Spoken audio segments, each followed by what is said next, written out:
The Five Rings Podcast with Duane Rollins and Kevin Laramee on the Sport Podcasting Network. Follow us and listen to us live on Twitter at Five Rings Podcast and like our Facebook page, facebook.com/Sports Podcasting Network for more content. Good day, good night. Welcome back to the Five Rings Podcast, or welcome to the Five Rings Podcast. I'm Kevin Laramee, joined by Duane Rollins, as always, as we break down our Olympic experience, Day 2 and Day 3. We'll come back to Day 3 after the break later in the show. We'll give our medals for Day 2 first to start. But Duane, how are you today? I'm doing well. Sleep was for the weak. That's what I'm saying here. I'm going to stick with that story, and we'll move forward. Thank you, Olympic Games in Asia, for really throwing our Arcadian cycle for a loop.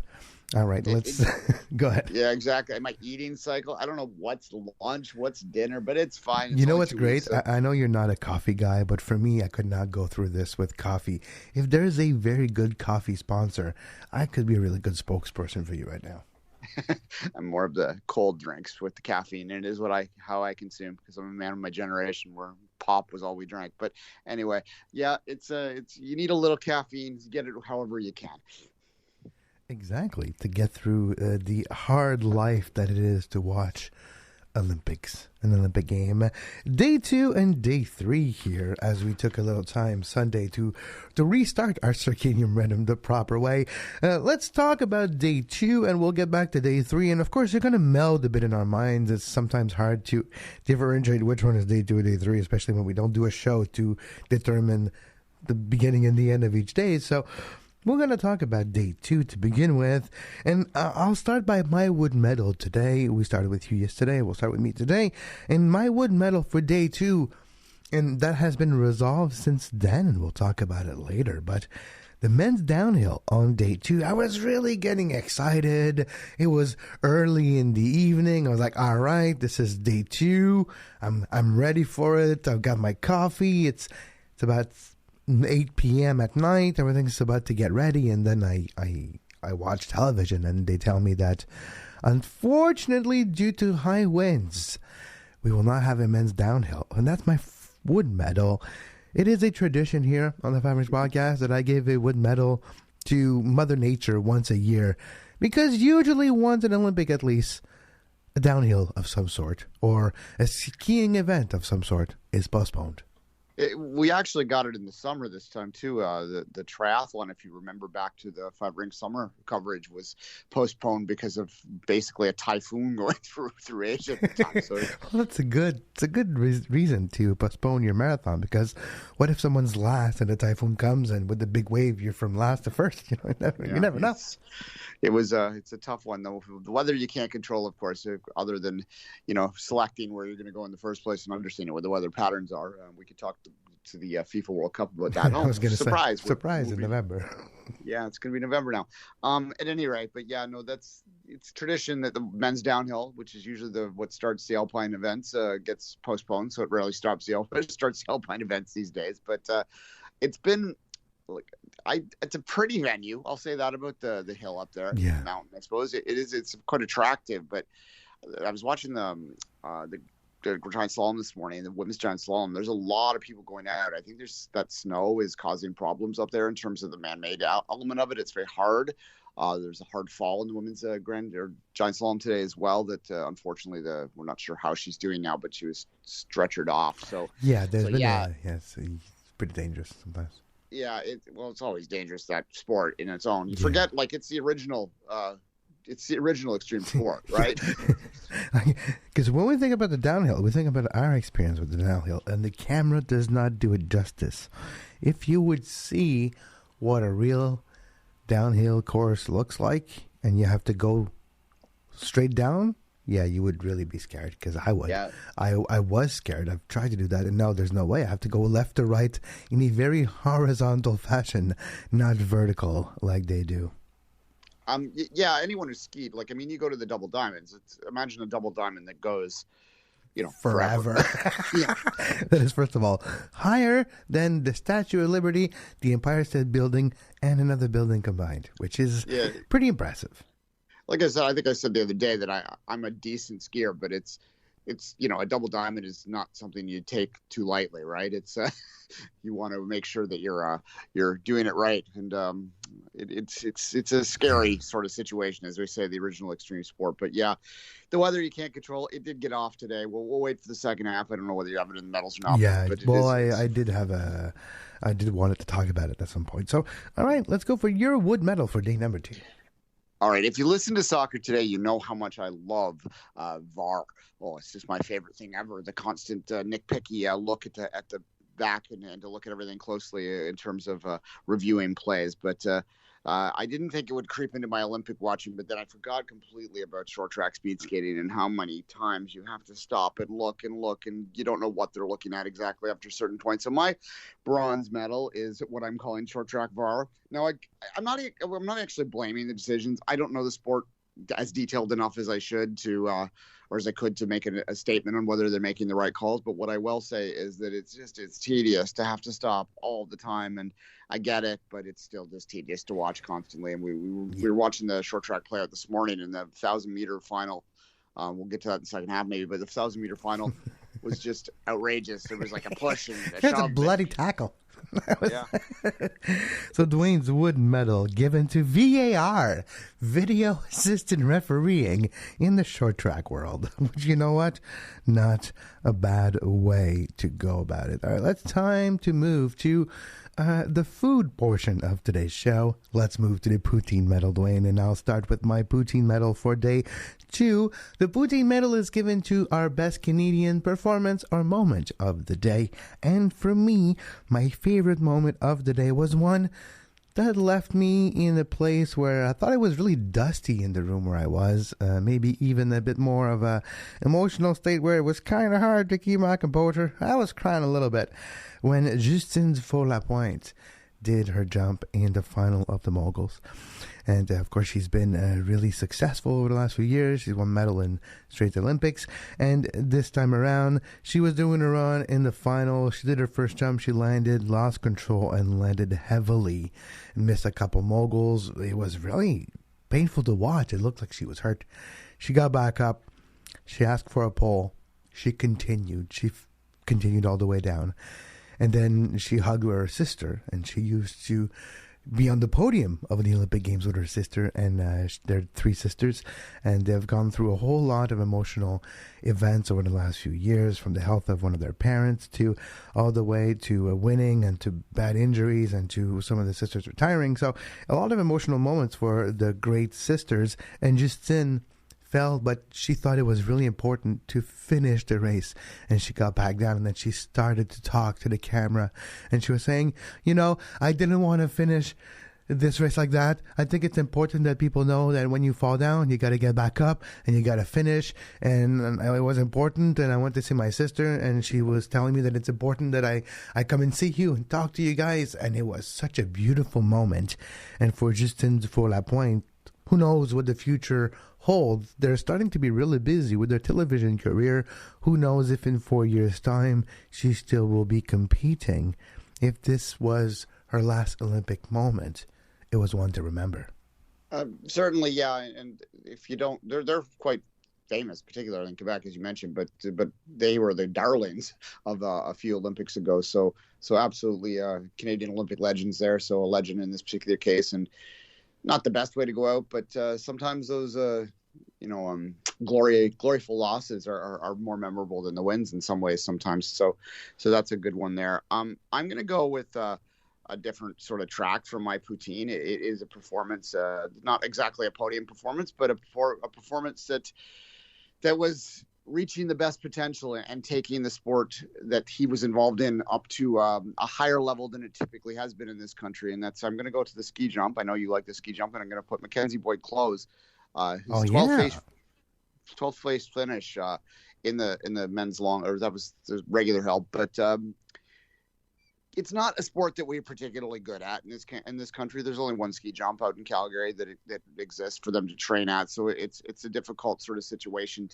to bring it up. But there has been a little bit more funding in there. There has been a little bit more attention given to it. And as much as 12th place, if you're not, if you're only medal focused, you might not view that as particularly interesting or good. But when you're typically in the past finishing 50th or 60th, and then you have a 12th place finish, that does a lot of things down the line. It helps the entire program too, because of the way we fund things in Canada.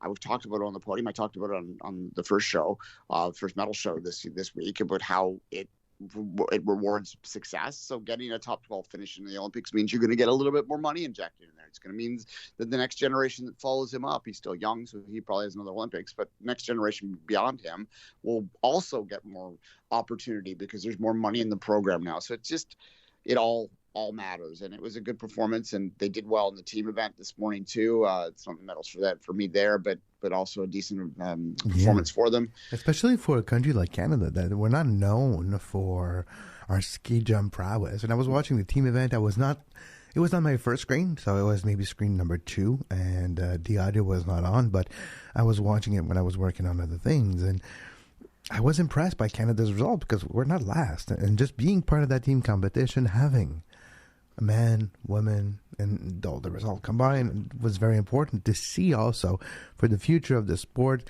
The ski jump on the women's side, it's really growing too. So no, it's a really good choice that you chosen there. Yeah, and the jumps get a couple more days of that, and it's always fun to watch, as you say. Talk about extreme. Everything in the Winter Games is an extreme sport. Let's just face that. Well, exactly, because we forget that when you fall, it other actually than hurts. curling, maybe, but Well, sure, yeah.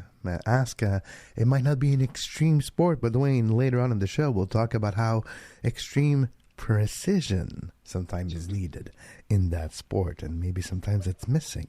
And it's not the last time you'll hear us talk about ski jump in today's show, even in this portion. All right, Duane, so let's move to our bronze medals for this day 2. Day 3 will come back after the break. Day 2, my bronze medal for number 2 is Johannes Ludwig from Germany. Gold medal in the luge. Luge is one of my favorite sports to watch. I don't know why I like watching a sport filled with blades, ice, and men in spandex. For some reason, I'm attracted to it, Duane. Don't tell my wife, I guess. But to me, that's a really fun sport. And I really enjoy the subtleties of controlling a luge. Like bobsled is great. You're driven to bobsled, but how you have to shift your weight and your ankles, toes, even how you move your nostrils. Well, it doesn't because you have a visor, but it's so minute, the adjustment you have on the luge itself and how you control it. I always find it graceful to see these athletes, these big, burly, fat men going down an ice sheet on 2 sharpened blades. And Johannes Ludwig caught my attention on day 2 with a gold medal performance for Germany. The Germans are legendary in that, on all the sliding sports, but in particular luge is a big one for them. And yeah, that would be a huge gold medal in that country, and they continue the success in there. I'm more of a skeleton guy. I think it's the idea that you're going to throw yourself face first down a mountain is even more absurd than on your back. But nonetheless, it can be a lot of fun. As you say, it's technical. It's probably you're an F1 guy too. I think you like that kind of technical. Yeah, sport. aerodynamic aspect. Yeah, it's true. And speaking of ski jump, I just had a breaking news that we'll talk about later in the show because it's alluding to day 3, but it's alluding to Canada and ski jump, Duane. So I guess you can feel where I'm going with it later. But yeah, so that's my bronze medal for day 2. What is your bronze medal for day 2, Duane? I'm going to give a bronze medal to the Chinese women's hockey team. Just in general, their play this tournament has been really inspired. It's been very good to watch. And women's hockey in this country over the last couple of days is, there was an infamous sort of article written in one of the biggest newspapers in the country saying that the sport shouldn't be in the Olympics, basically, because it wasn't competitive enough. And it quite rightly got ratioed, as the kids today say. In terms of sort of it being a bit tone deaf. I mean, there is issues with competitive balance in the sport. There's issues with competitive balance in a lot of sports. And I think we talked about this a little earlier in terms of how, one of the reasons that the competitive balance is lacking on the women's side in many sports is simply because they're not funded properly around the world. So that's, a chicken and an egg thing there, right? But when it comes to this tournament, I've actually been quite entertained and quite enjoying watching the lesser, we'll call them, the less accomplished, less successful historic teams play, because their game has stepped up and they're playing with a passion and a joy. to chase 6th, 7th place. It matters to them, those positions. And the Chinese, they beat the Japanese 2-1 on the day that we're talking about here. That was what caught my attention. I watched most of that game. And, it was a big deal for them to get that result. It was a big deal for them to get out there and put that win down. And there's not a lot of fans in the stands, but there are some. So to win in front of their fans is great. And look, they have some, people that they've naturalized to sort of make the team a little stronger, but it is primarily a team made up of folks that born in China and had learned the sport probably at a relatively late age. For them to be competing at the Olympics, I think is it's great, and hopefully they can sustain that. God knows the world of hockey needs more countries competing at a higher level, so we hope that they can continue. And when we talk about day three, I don't know why I say day three, because that would be like a plant. But day three, we'll talk about women's hockey also in my medal. So that will be fun to watch and listen after the break. Let's now move to my silver. And my silver is a bit on the funny side today, Duane. I'm bringing it to something very different. And bear with me for a second. If you are Canadian, you will know who I'm talking about, because over the last few days during the Olympics, it's a commercial that is basically everywhere, Duane. And I am talking about the Bell commercial with the two technicians that are like, oh, they see a bobsleigh. Can you give me the sleigh? And the guy said, no, it's a sled. And the woman like, oh, can you give us the sled? And the guy like makes a move with his hands. Well, that guy, which we can name the sled guy, I used to work with him in the restaurant industry. He used to be a host. I cannot say hostess, but he was a host at Montana's Burloak in Oakville, Ontario, in the late aughts when I was living and working in Ontario. And I was working with him for a few days, and I remember him talking about his dreams of becoming an actor. And it happened a few years ago. I saw him pop up in one commercial that wasn't as famous as this one. But now, like, everyone sees this, and they're like, wow, what a great job. It's really great delivery. But also, continue working on your dreams, because 13 years after working in the restaurant industry for a brief period of time and being open of his dreams, well, he put in the work, and he is paying off. And congratulations. The sled guy is getting my silver medal for day 2. Okay, fair enough. We have a connection with another advertisement going on here too. This one's funny if you're a longtime listener of me in the podcast, but if you know the eggs commercial, that's not funny, your pants are funny, that commercial. If you do, you do. Yeah. Well, anyway, that's Randy Thomas, who was the original producer of It's Called Football. So there you go. there's a funny. Oh yeah, the old guy who's wearing pants that are way too high. Yeah. But anyway, so the sled guy is getting my silver for day 2. Why not? There you go. All right. Fair. At least it wasn't that other. Maybe it was just a reason to talk about the fact that I used to work with him in the Montanas in Burlington, Oakville. Ironically, Montana's has a great veggie burger. You wouldn't think so, but it's very, very underrated as a chain itself. One of my best meals I had living in Ontario was at Montana's, to be quite honest. There you go. Yeah, it's very popular if you haven't been to Montana's. Anyway, my silver medal is, we sort of spoke to the event already, so we won't dwell on it too much. You talked about the Canadian performance in it. I wanted to give a hat tip to Jakara Anthony, the gold medalist in the women's moguls. It's interesting to me how New Zealand and Australia have really taken to the freestyle events, and this is a country that doesn't have snow, right?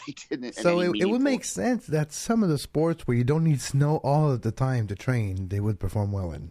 Yeah, and it speaks to the passion of that country for the Olympic movement, right? That they're just finding a way so that they can be part of the Winter Games, even though they're not a winter country. So that's why I wanted to put that one forward, and obviously a great performance to win the gold medal and another, continuing that tradition of success in the freestyle events. And you'll see the Australians, pipe up, in another similar events in the pipe, for instance, that might be one that you'll see them in there as well as the aerials they're pretty good at too. So yeah, Aussie success, it's pretty impressive for a country that doesn't get a lot of snow and ice to be participating at the level they do in the snow and ice games. Yeah, you're absolutely right. All right, it's time for our gold medal for day 2. And my gold medal goes to ski jumper Ryoyu Kobayashi of Japan, who won his first gold medal. He won world championships before. He won a lot of competitions. He had ups and downs over the last 4 years. Did not perform well at the last Olympics and was able to turn things around and get his best performance ever at the Olympics. And that is always impressive to me. When someone is able to not only perform, but perform like they've never really did in competition before, able to translate the hard work in practice, to translate that under the bright lights and the 5 rings of the Olympic Games, and able to give their best performance ever. Ryo Kobayashi of Japan with a gold medal in ski jump. Shout out to legend Camille Stock, who's going to retire after these games. He was just off the podium on this one, but a shout out to him as a legend. But this one's for the young one, Ryoyu Kobayashi. And ski jump, for some reason, is a sport where longevity exists. We will continue to see the young Japanese even battling out with Canadians over the next few years. And it's going to be a fun time because ski jump is more appreciated now than it ever been before. And you know what, Duane? I've been talking about this for 3 Winter Olympic Games now. Finally, I'm not the only one. I love myself some ski jump. Fair enough. We talked a little bit about ski jump. We're going to talk about it again in a minute. So I'll just jump into to my gold medal, and I'm kind of doing a bit of a cheat here, but it was from when we went off the air. I'm going to give my gold medal for since we last recorded for that day 2, pardon me, to the mixed relay short track gold medal from the Chinese team. Now, Canada controversially got eliminated in this. We're not going to dwell on that. I already talked about the judging, but it is always nice to see the host get their first gold medal in any games, and say what you want about the politics of China, and we have in the past. So I'm not going to be over the moon because I'm not crazy about their politics, but I am going to be happy for the athletes who seem very excited. And short track is always exciting, and the relays are incredibly chaotic, and it was a fun way so stressful to watch. Like every single turn could be like that's how I feel when I watch. First of all, my legs are twitching when I watch short track because for some reason I feel like I need to turn to the left. Then you feel that energy and the fact that they're just one false move away from being over. And they're wearing like knives. Nothing. They're wearing knives. Yeah, it's. I know. Later on in day 3, there was a blade that broke in the 1,000-meter final, and I was thinking to myself, imagine if they didn't notice, and that blade just there, and then someone just skates over it, and then that blade just becomes airborne, and then it just slices something. Yeah. There's been famous interest in that sport. What was the American, the very good Americans, about two Olympics out now, Ito or something? Apollo Anton Ono, maybe? Yes, that's what I'm thinking of. He was badly caught once in competition, quite famously. So it happens, right? Like it's an extreme sport. It's a winter sport. It's very extreme when you think about it. Anyway, so that's my gold medal. The mixed relay, which was also the first mixed event in short track history. Obviously, the Olympic movement has made a big scene about having added a bunch of mixed events this year, and you can understand why they're doing that, and it is a way to get the female participation up. And it's really fun. It's compelling because there's strategy involved. Like it's very interesting.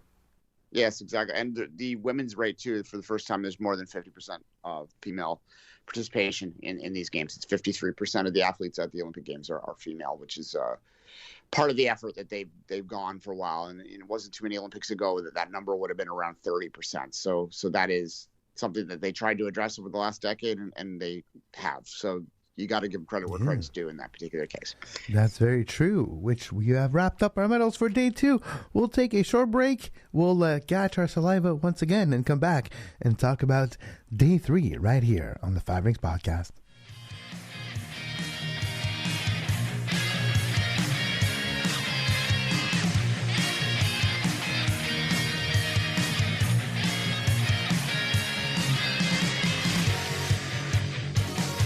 And And we're back on the Five Rings Podcast. Thank you for listening. You can subscribe to the podcast everywhere you find your favorite show. The Five Rings Podcast is available on our website, sportspodcastnetwork.com, and you can also find an audio-only version on our YouTube page at youtube.com/sportspodcastnetwork. If you like our work, you can also find the video show Soccer Today, which is our main podcast, available everywhere you find your favorite podcast, and you can find the replay also on our website at sportspodcastingnetwork.com. Day 3, Duane, we have continued our journey through Beijing. Day 2 is in the books. Day 3 is about to wrap, and we have our medals for Day 3. But there's a few talking points I want to talk to you before we move on. I talked about a breaking news. It just happened. Canada won a bronze medal in the ski jump mixed team event. Congratulations to Canada. A medal in ski jump. Oh, it's a good time to be alive. Yeah, that's quite historic. And as I mentioned before, earlier today in the show, that is going to be huge for their funding. They've medaled in the Olympics, which means they're now going to get priority funding. And you know the reason why it's doing well too? Guess what happened in 2010? Canada had the Olympic Games, which meant there was new facilities for ski jump built in the Whistler Black Lake, if I'm not mistaken, area. Just Whistler area. And since then, and hopefully those infrastructures and the result would indicate that they have been used properly, which means used to help athletes get better. And look at it. Canada medals in ski jump. And who knows, this might not be the last medal Canada gets this year in ski jump. Never know. And as you say, facilities matter. We talked about that a lot when we did Five Rings Weekly. We talked about hard benefits, and a hard benefit, of course, is infrastructure improvement of a game, and you'll see that.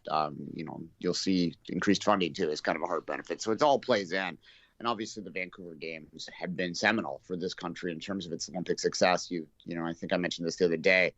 Canada went from being kind of happy to be there to ruthless in terms of trying to get on the podium. It's to the point now. I kind of miss it in a way when we used to only win 5 or 6 medals, because the medals would seem a little more precious. Now a bronze medal happens and you kind of yawn and go on. But not just that, like a hopeful misses whiffs on the medal. They're like, it's all right. There's other chances. And back then, if you were like, and I'll use my famous analogy if you watched us for a long time, if you're Perdita Félicien and you flub one of the few medal chances we have at Olympic Games, the whole country's against you. Yeah, if you don't know that story, she was the defending world championship she was the 2007 World Hurdles champion. Went into the 2008 Olympics in Beijing, the Summer Games there, obviously, and her event was day 11, day 12. It was late, and the entire Olympics, there was literally like a countdown on Canadian recovery. It's 6 days to produce. 6 days, giving her the gold medal, almost before even the first, and then. I think it's the first race, right? The first qualifying, the first freaking She race. fell on the first hurdle. She fell on the first hurdle. Fell hurdle. Yeah. It fell on her face. She's a world champion, so let's be clear about that. This was just, it happens in the hurdles sometimes. But yeah, it's when you have that much pressure and that much hype. I can also use a winter game analogy, and I've told you that before. It's their Jeremy Witherspoon. Same thing. You're like world champion, you're heading to the Olympics, you're on your mark. Get set, the gun goes off, face plants. I believe he had trouble at a couple Olympics too, if memory serves. So yeah. I felt so bad. I was like, oh no. You're just and then you're just watching it. It's live. You're like, the other guy's gone. You're just there. You're like, well, what do? Do you get up and start skating? You're already 5 seconds back. What do you do?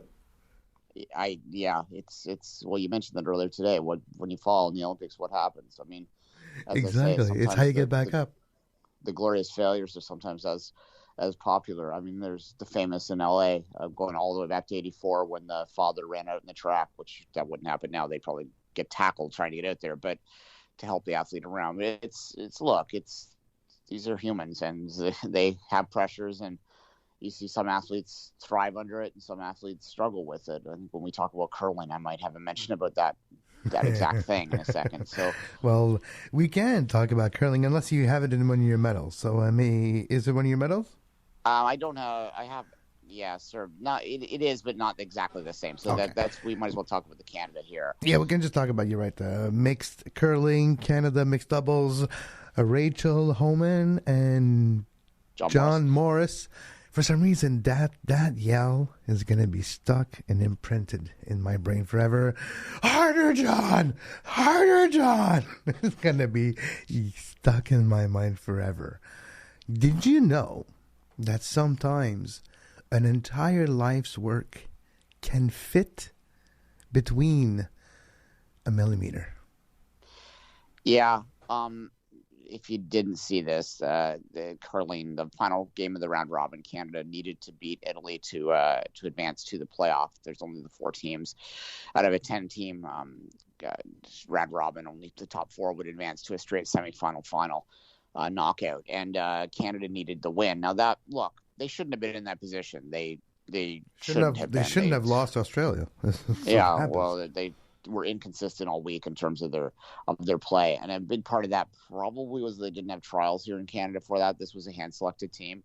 Now, they were supposed to have trials. Like, this isn't... The trials were canceled. COVID, really. Yeah, they canceled the trials. The trials were just after the men's and women's, right? So it was the men's, women's, and the mixed doubles, and that's where the 5th wave started in Canada. They were just barely able to finish the men and the women's trials. And then they're like, well, seems like we're going to handpick the mixed doubles because we got to cancel this. Omicron is here. Yeah, and look, John Morris is a two-time Olympic champion, including the defending champion in the doubles with Caitlin Laws, who is going to be competing in force for Jennifer Jones' rank. So they couldn't bring back the defending champions because Caitlin was involved in the other one, and the Canadian Curling Association doesn't want to double them up. Now, we're seeing other teams double them up this year, too, so that's questionable whether they might not have just had Caitlin come over and try and defend it as a team. And that's not against Rachel Homan, because Rachel Homan's a great curler. She's a former world champion. She's multiple Scotties, which is the Canadian Championship champion. She's absolutely one of the top curlers in this country. She had been represented Canada in the last Olympics, and I think that's probably where the thinking was. No, she wasn't successful there either. And that was quite surprising for Canada to not get a medal in the Winter Games on the women's side last time in the fours, where they're the heavy favorites in both, right? Like, every time they enter a competition, they're the favorites. Not that they don't lose occasionally, but Rachel Homan, go ahead. No, I was going to, never mind. Just go ahead. Yeah, I'm going to say this carefully because she is a champion, but she also has a reputation for sometimes over-trying and getting inside her own head. And I think there was a bit of that happening. I'm saying this carefully, as I said, but that draw to win, although it's a tough shot for her, that shouldn't have been tough. And it got heavy on her throw, got a little heavy. She wasn't communicating on the sweep very well. Exactly. And that's normally a strength of hers. That moment, which was the end of the measure, they lost by about a millimeter.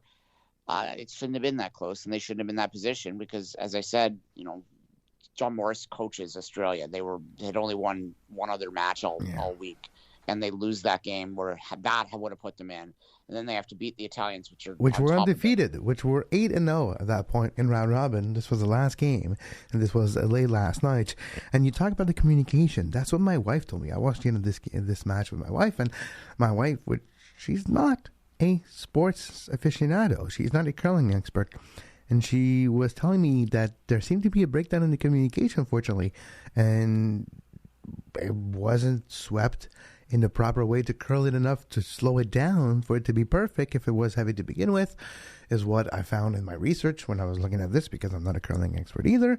So I'm wondering where I fall things. But, maybe the overthinking of curling Canada too, and maybe that's not fair to say that, of not wanting to doubling up. Maybe the best available athletes should be there, regardless if they have 3 or 2 or 1 event at the Olympic Games.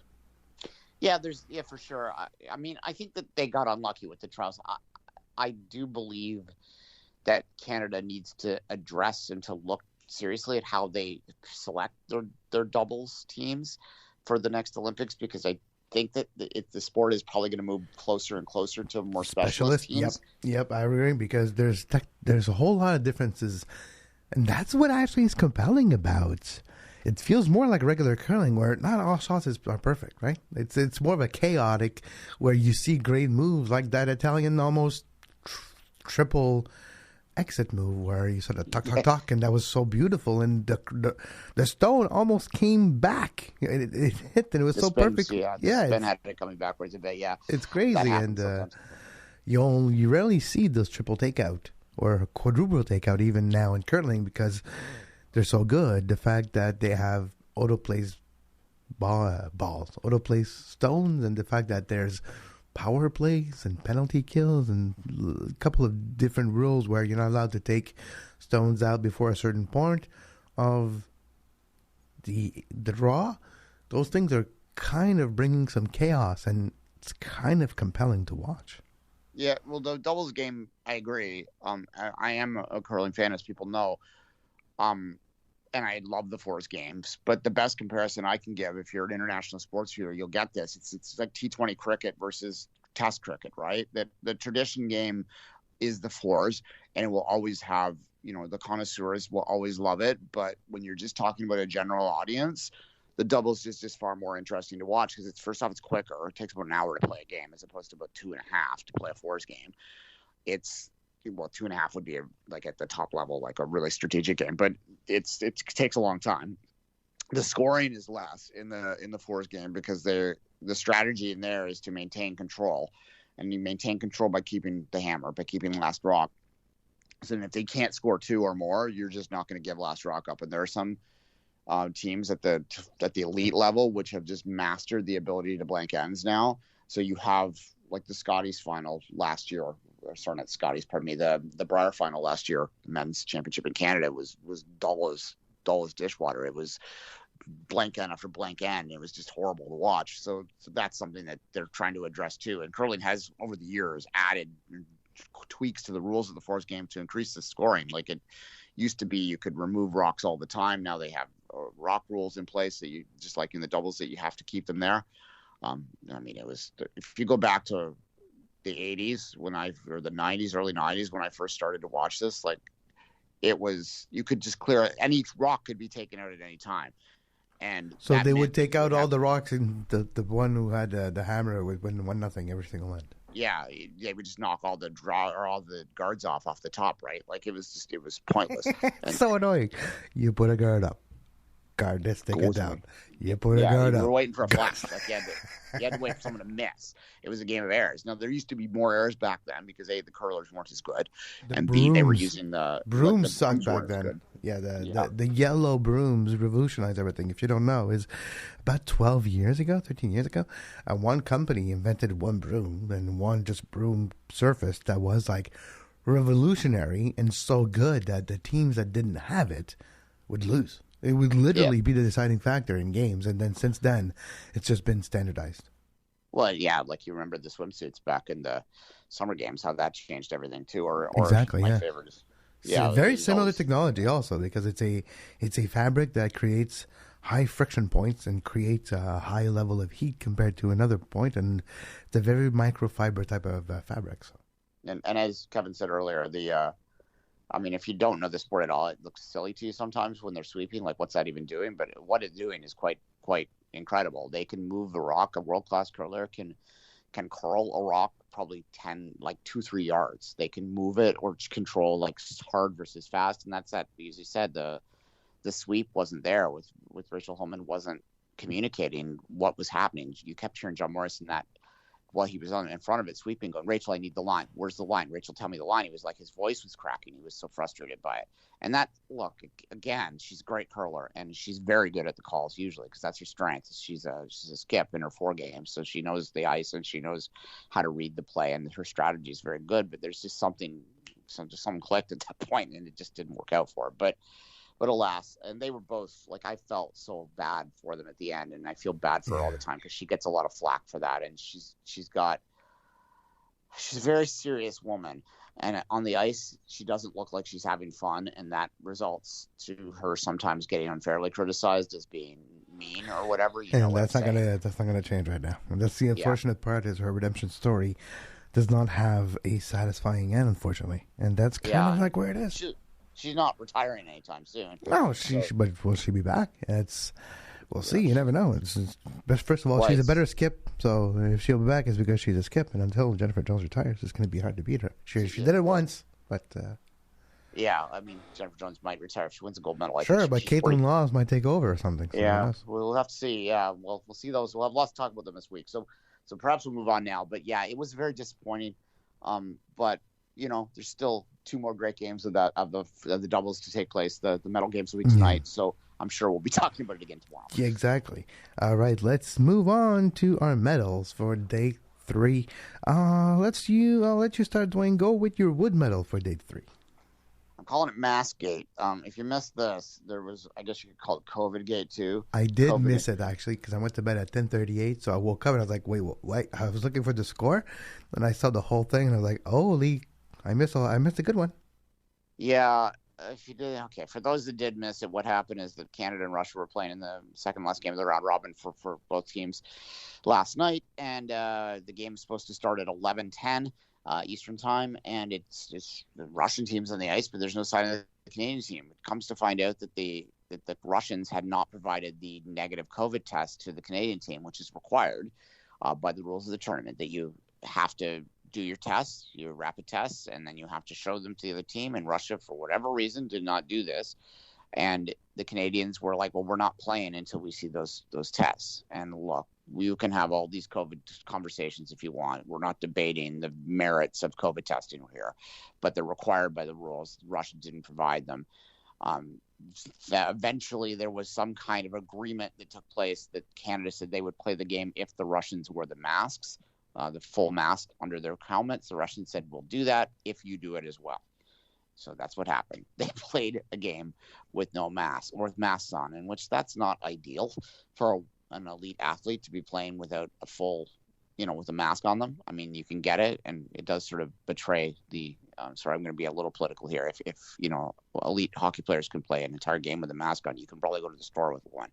Anyway, alas, it just was a mess, and it had to do with, one of the teams just not following the rules. It has to do with this particular team not following the rules. Yeah, and it's a team that has a little history of that. Exactly. Well, we're talking about the ROC here, which is a country that shall not be named, that is a very big country in Europe, and that country itself is under a ban because for almost a decade now has failed to comply.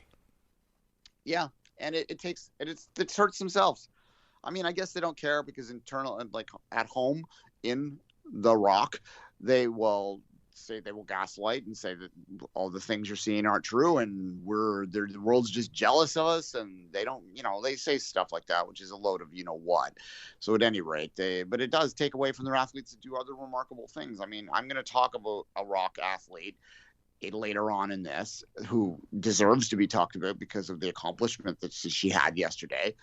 But even those kind of are tainted a bit. I thought about it, but then I went, no, you've got to trust the process a little bit here, and particularly in the sport I'm going to talk about it, where I don't think there is doping in it, because I don't think it would help them that much. But nonetheless, we'll get to that one later. But yeah, follow the damn rules. I mean, they're there for a place. Even if you don't agree with them, they're not much. We're not asking for much here. You just have to show your tests. Do it then, and don't cause a big flub.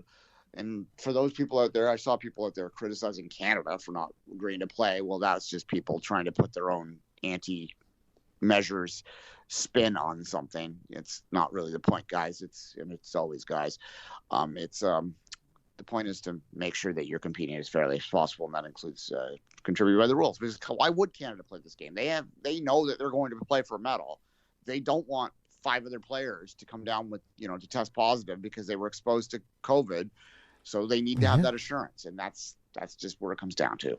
Exactly. Let's move on. I'll talk about my wood medal. It is, unfortunately, to an athlete, and I hate to do this, but, sometimes it happens, just like sometimes it happens that you fall in qualifying or in quarterfinals in 1,000 meters, even when you're one of the favorite to win a gold medal.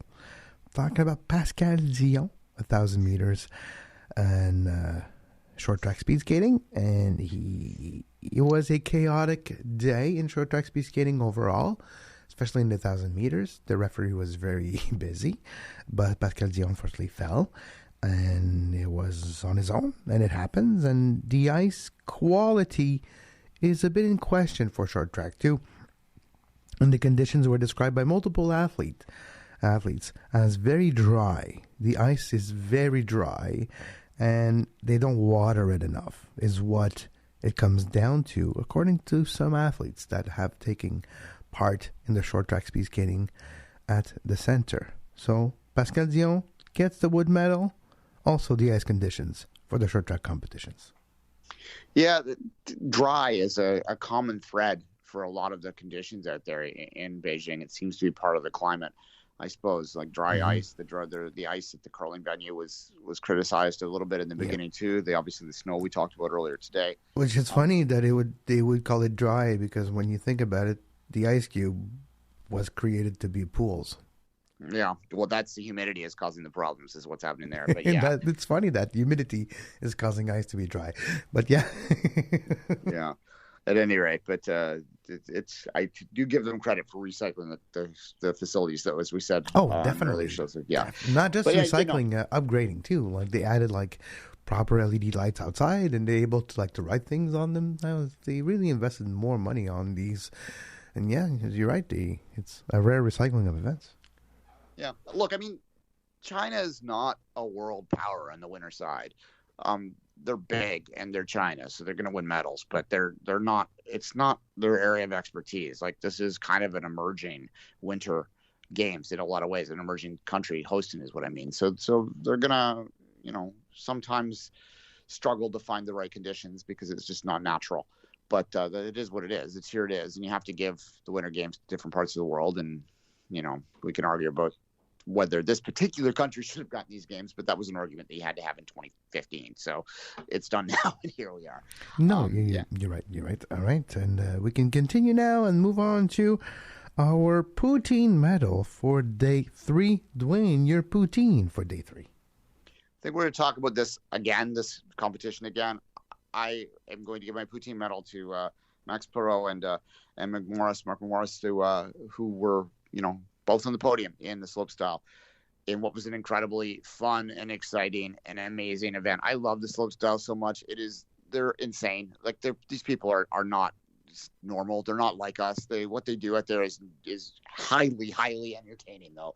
And it was a highly, highly entertaining competition. I'll say Perot for later on in our conversation here, because his story is remarkable and we'll talk about it then. But just the high level of skill and the high level of pushing the envelope across the board was something that I really wanted to highlight. And for two Canadians to be on a podium, that hasn't happened very often in Olympic history. Canada's got 2 men on the podium or 2 people on the podium, maybe 5, 6, 7 times. I'd have to look for sure, but it's not a lot. Just Mark McMorris winning 3 straight bronze medal in 3 straight Olympic Games. Yeah, and he's a superstar here. You see him. Also he almost died in between because he had a backcountry crash that needed him to not only relearn how to walk and snowboard, but he literally almost died. For sure. And look, 88.53 was his score for the bronze medal today, which is a really remarkable score. Only one man over 90, which was Max Perot, the winner. It's interesting to listen to McMorris because he's a guy that we've watched grow up, and he's still not old by any means. I believe he turns 29 this year, which is very young by any standard at all, except for sporting-wise, particularly the sport he's in, where he's now Miller Statesman.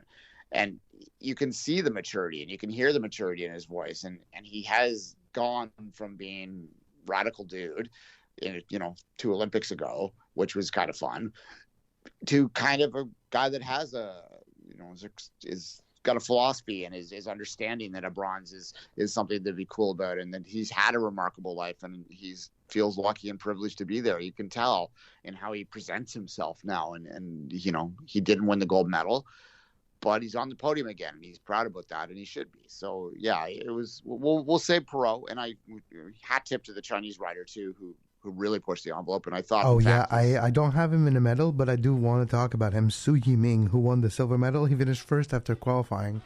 He was the smoothest snowboarder I've ever seen in my life in qualifying. Like Durrani did in qualifying. Perot kind of did a better run technically in the final, and we can talk about it in a minute when we talk about other medals that we have. But Su Yiming was the smoothest, the most fluid snowboarder I have ever seen. Yeah, no, 100%. I thought that his second run might have been, I was surprised that it finished below Perot, but I mean, Perot had a great ride. I mean, either winner would be great, and I think you're right that there was a couple little technical things in there that gave the edge. It's because he did 3 triples in a row. So that's why Perot got it. It's like unprecedented to do that in competition, and that is the reason why. But like fluidity, smoothness, and like just the eye test, you're right. Su Yiming could be the smoothest rider on the planet. Yeah, and obviously he's just starting to. So we'll probably hear, but we'll talk about him 4 years from now. But yeah, that's my Poutine medal of the day. We've alluded to it. We'll be talking about it later on. We'll talk about Max Pro in a minute. So I'll let you jump in from there. My Poutine medal goes to Kim Boutin for winning a bronze medal in short track speed skating, 500 meters. It was an eventful day in the short track. We've talked about it, the ice condition. But this final was a who's who in the short track speed skating world, from Ariana Fontana, who finished and won the actual gold medal in this edition, to Kim Boutin. Through all her stories, from having some death threats in Korea, in Pyeongchang, after a South Korean athlete was disqualified, she received some messages and some some death threats on social media, on Instagram, and it took a long time for it to clear her life, and she had some difficult times. She did have some great results, and then some difficult times, and she is back. She built herself back up, and her confidence to being one of the best, if not right now, the best in the entire world. And because of the circumstances and the ice condition and her time in the some ice, she had lane 3. So it was always going to be difficult to finish first or second. She was going to have to do a pass. And like we saw in short track, the high risk, low reward situation of trying to pass sometimes is too much. And sometimes you're better off looking for that window. She was aiming, she was going hard right before turning in left, if you understand what I mean, in kind of like a race car would do on an oval. Try to cut the corner and gain advantage, and over the course of a couple turns, you might have a window to overtake someone. She was trying it. The window wasn't there. She was not going to rush it, and she won bronze. Ariana Fontana, who's really good. Fontana, 5 times world champion. Fontana also won the world championship in 2014 when I was there calling the race for my own content. But in 2014, world championship in Montreal, Fontana finished second. Fontana won. Fontana won the gold here 8 years later at the Olympics. Yeah, she's pretty dominant in that. And as you say, it was really a protect your position sort of race. And sometimes, as you mentioned, it is just best to stay there and hope for something in front of you rather than push something and end up completely falling out of the medals. So because we saw Canadian get disqualified, we saw athletes get disqualified for very small movement. If you try to overtake, you expose yourself literally to being disqualified if anything happens, even if there's a bit of flop, because we're seeing that happen in short track this year too, and that is unfortunate. But yeah, you're better off sometimes not creating that drama if you don't feel the confidence and you feel the window or the opportunity or the space to overtake is there. 100%. And as we talked about that in my wood medal from way back early in the show, that the video replay does seem to be very, very pedantic, is what we'll say. So yeah, you protect your spot, and that was a good skate for a medal today. A couple medals on the board for today. Yeah. It's a pretty good day for Canada overall. Exactly. Right. Bronze medal, Duane, for day 3 for you. All right, I'm going to go to a Dutch speed skater here. Shocking, I know. They didn't quite get a sweep of the podium, but they were 3 of the top 4. And the gold medalist in the 1,500 meter long track was Irene Wurst. This is notably her 5th Olympics that she has won an individual medal. That is the first person in Olympic history to do that in 5 consecutive Olympic Games, and that's just incredible. That's historical stuff, right? And you've got to mention that, and you've got to, tip your hat to someone who, particularly in your fifth one, so you're not a spring chicken by the sports standard anymore either, right? Manages to put down a great skate, beat the world champion, and win a gold medal for a country that just loves the speed skating. And as I said, they were 1, 3, and 4 today, so it's they're not really that weak, the Dutch. They're still going pretty strong, and Irene Verst continues to be a great competitor in that sport, and we perhaps will talk about her again because she's got some more events to go. That's I agree, and we'll talk about Dutch and speed skating for a couple of weeks more, I believe. So we can move on. I agree, and I'll quickly move to my bronze medal, which is to the Denmark. The Danish hockey team on the women's side got their first win ever at the Olympic Games last night, Duane. And they are 1-2 right now in Group B. And it was not easy. It was against Czech Republic. And for the last minute and a half, it was not fun.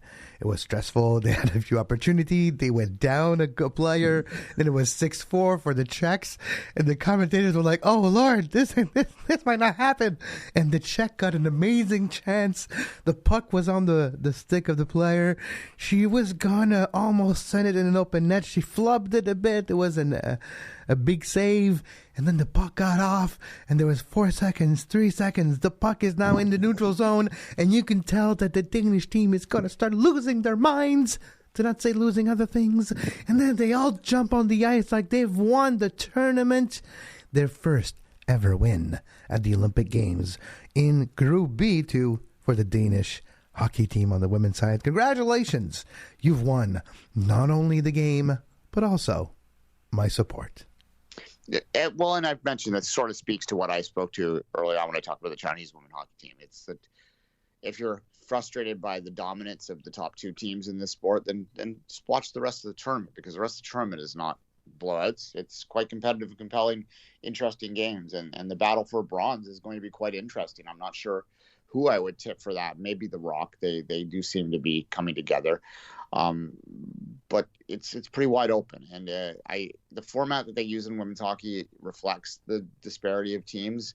So you have two pools, and one pool has all the teams advanced, and the other pool, which is the pool we're talking about right here, only has a couple. So these games are playoff games for these teams, and the intensity reflects it. So that's a good shout there. So I'll move on to my silver medal then. My silver medal is, I'm going to give it to the Italian mixed doubles curling team. We've sort of mentioned the other half of this game earlier on. We talked about Canada's performance in this. It'd be completely unfair for me to talk at length about the team that finished fifth, while ignoring the team that is now undefeated and, as we were recording this, has clinched a medal. They will be playing for gold tonight against the Norwegian team. So that's what the competition is this evening. And the Italians, which is Stefana Costantina and Amos Mansour, had been incredible all week. And in the doubles game, if you have someone who's strong and big and he can throw heavy weight, you have an advantage. What they call it is hog to hog is the measurement they'll use in the sport. And that sounds weird, but what that means real simply is how fast the rock travels between the two lines, the delivery lines, which is called the hog line. He does it about a second faster than the rest of the world and the rest of this competition. And he's just a big, strong, athletic guy. And this team is incredible. They're playing for gold for a reason. And I suspect they will probably win that game. The game Canada gave them yesterday would have been the best. They were pushed all week, and they still found a way through that with some incredible shot making. And it's a great team. And with them hosting the next Olympics, to go in potentially as the defending gold medalist, you expect that this is a team that's going to be around for a while longer too. And it's the Italian curling program has improved a great deal, and that probably has to do with more funding because they got the next Olympics. That's true, which we haven't really talked about. But Milano Cortina d'Ampezzo in 2026 will be a good time and a fun throwback type of Olympics back to a resort town. Looking forward to that. All right, and it's now time to move to my silver medal for day 3, and I will go to France and biathlon. We haven't really talked about biathlon yet, but this one is in the 15 kilometers individual, but she also won a medal in the mixed relay already. 2 silver medal for Anaïs make sure that I pronounce it properly. Anaïs Chevalier-Bouchet, which first of all is this beautiful name. If you translate in English, it means, well, Anaïs is her first name. Annalise Knights and Bouchet is kind of like a fancy way to say something. So maybe she had knights. Maybe even, who knows, Knights of the Round Table or the French Virgin. Maybe even some mousquetaires in her history. Musketeers, who knows. But she has won 2 silver medals. So I wouldn't be surprised if she actually had knights, because the way she's handling not just the poles and the skis, but also the rifle. Yeah, she's definitely fearsome, and she's putting the fear in the competitors, having 2 silver medals for France already in these games. Just laughing. I grew up in a town called Belleville, but it doesn't really match it. So there you go. Yeah, it's not really beautiful town, but it's what happens. Yeah, there you go. At any rate, usually they don't mention. Like I grew up in a place called Terrebonne, which means like good earth. Nothing was growing there. You couldn't grow like tulips if you wanted to. There you go. All right, let's be serious. The biathlon, I've been enjoying the biathlon a great deal. It's just interesting, and I think it's something about having that mix of competitions. It's not sort of sport we're exposed to a lot here. It's kind of fun. It kind of speaks to the Olympics to me, and obviously one of my earlier Olympic memories will be the. Unfortunately, she had some weird stuff after, but Myriam Bédard, and we don't have to talk about the rest, right? We have to talk about that she was involved into an art stealing racketeering ring or something, and like cult things. It's very weird. The last 3 decades have been really weird, Duane. Don't meet your heroes. I guess that's what it comes down to. Don't keep him far away from you. Yeah. So anyway, that's been fun, and I've been enjoying it. Lots of that. You'll see lots of cross country and biathlon throughout these games. Of course, the biggest individual in most of the world. This would be the biggest sports too, right? So we have different focuses over here. All right, so I'll go to my gold medal. You ready for this one, Kevin? I'm ready. Gold medal for Duane. We don't have a drum roll, but if we had one, I would give you one. All right. I unfortunately am going to go to The Rock, because I fortunately have to talk about an historic accomplishment. Figure skating is not my favorite sport in the world. I think I've been pretty open about that, and that's maybe some inherited biases into that. I don't know. Mom loves it. My mother loves figure skating. I have to tell her every day. I have to text her when the figure skating's on, so she turns the Olympics on. At any rate, in the entire history of the sport, no woman had ever in a competition jumped up, went around 4 times, and landed until yesterday. So the Russian, she's only 15, Kamila Valerina, or Valeva. Yeah, she's impressive. Yeah, she's going to be. Well, the Russian figure skating program is incredible, right? Like it's unfortunate that they get tied in with the rest of the Russian Olympic Committee, because they're more about the artistry than they are about the pure athleticism. But this is a combination of it here with this young girl that has managed to land the first quad in history of the competition. That is a significant accomplishment. You see it in the men's game side all the time now. I mean, it's expected they have to do like 4 in a competition in a run to. You can't win a gold medal without landing a quad now. Yeah, it just wouldn't even be. In fact, it's hard for them to land triples. Someone was talking on Twitter the other day about this. It's like, why do they struggle with triples but not the quads? And I think it probably has something to do with the fact that it's almost a tweener for them now. once you're trying to go as far, it's like it's trying to ask a long jumper to just jump a meter. Yeah, I can't. I've trained my body to go so far away that I can't just dial it back that easily. Yeah, and I can still remember when the first quad was landed. This is early in my Olympic memories. I believe it would have been around Calgary. So it's been a long time for the women to catch up. But they're there, and they're closing that gap faster, I think, because they're allowed to push themselves further. Who was it? Was it Scott Hamilton that landed the first triple? I believe it was, it was a Canadian that did it. I took this out of my They happened pretty quick. There was 2 of them that happened very close together, if memory serves. I mean, we're really testing the length of my memory here. But we're really testing the length of our knowledge, too, because if I can just name 5, I don't think I can name 6 figure skater of my past anyways. And I just think of 4, and I have like Scott Hamilton, Kurt Browning, Elvis Stoico, and Fabrice Candeloro, who might have been the most spectacular and amazing figure skater in the history of the world. Yeah, Scott and Tessa, of course, we can name them. But yeah, well, they're ice dancers. That's different. Yeah, Yeah. They don't. We missed they don't Scott do and jumps. Tessa. They were trending on Twitter in Canada the other day For no because reason. Ice Dance was on. Exactly. That gives you an indication of where they are in the consciousness here. Anyway, So we're watching last night. My wife and I were just watching figure skating competition, the team competition, and she's like, "Oh, there's another duo, another couple dancing, skating," and she's like, "They don't jump. This is different." I'm like, "Yep, welcome to ice dancing." Yeah, it's yeah. It's true. All right, I guess it's time for my gold medal, and my gold medal goes to Maxence Parrot. Max Parrot. Gold in the slopestyle snowboard. 3 years after being diagnosed with Hodgkin's lymphoma.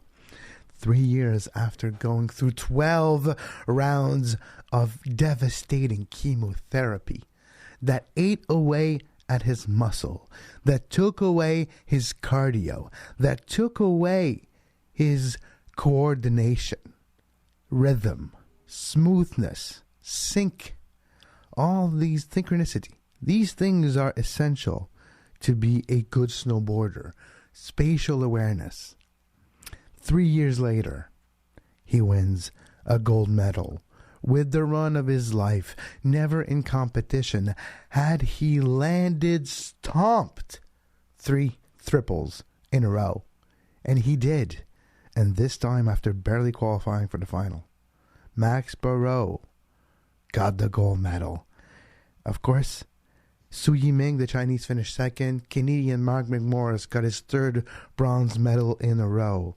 But the headline this morning is about Max Parrot beating cancer and 3 years later beating the world. And obviously that's a type of story that's going to, make headlines everywhere, not just in Canada. That is an incredible story. But even just beyond the cancer part, which you shouldn't just dismiss clearly, but even beyond that, it's a good story in the sense that he's sort of always been overshadowed by his teammate. Not in a way that I think makes him angry or something, but he definitely is not he's the lesser known of the two, but he's pretty good. And there's also, let's not forget, Sébastien Toutant, who finished 9th in the final. Seb Toots, which is his nickname, he's 19 now. He's been a superstar in the world of snowboard since he's been 10. And he was a big superstar a decade ago of this delegation with Mark McMorris. And Parrot was like the third wheel. And Parrot got a silver in his last Olympics. And this time around got the gold. But the whole story and everything going with it, it's quite the journey. Exactly. And look, and they both, all these borders will essentially go into the big air as well, where the Canadians will be once again, have medal potential there too. So it's a great story all around. And I think it's awesome for Max Parrot to be the headline for the day and to get the, the first gold medal for Canada in these games. It won't be the last, but he will get the first one. And it's always nice to get off the board. And it was a great competition. And as I said earlier in the show, it's the slopestyle is just so fun. I mean, there's a reason they start the Olympics off with it now. It is just spectacular to watch. And the scale of it. But I saw the Big Air too yesterday. Which the Big Air, by the way, it's the first permanent Big Air venue in the entire world in Beijing. It's spectacular. You see the old iron factories behind that, of course, they're not in use anymore because of the 90s. They realized that, that's why our air is not good, because we have these big polluting factories right downtown. So they shut them all down, and now you can actually see in Beijing. It's good. But they built that thing, and that thing is freaking spectacular. And people are going to die, though, in the Big Air because it's about 20,000 foot high. But I digress. Exactly, yes. But they didn't have to paint the grass green this year? No, anyway. No. Oh, my Lord. I saw one of the skiers, like, she fell, and she didn't fall that hard, but just a pure force just bended her pole, and I can only imagine if that was my femur. Oh, yeah, no, as I said, these people are crazy.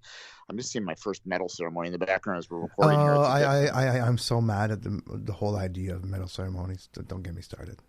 Yeah. Anyway, the army's involved there. It's not great, but no, not great. And also the fact that why don't you just give the damn medal right after the damn event?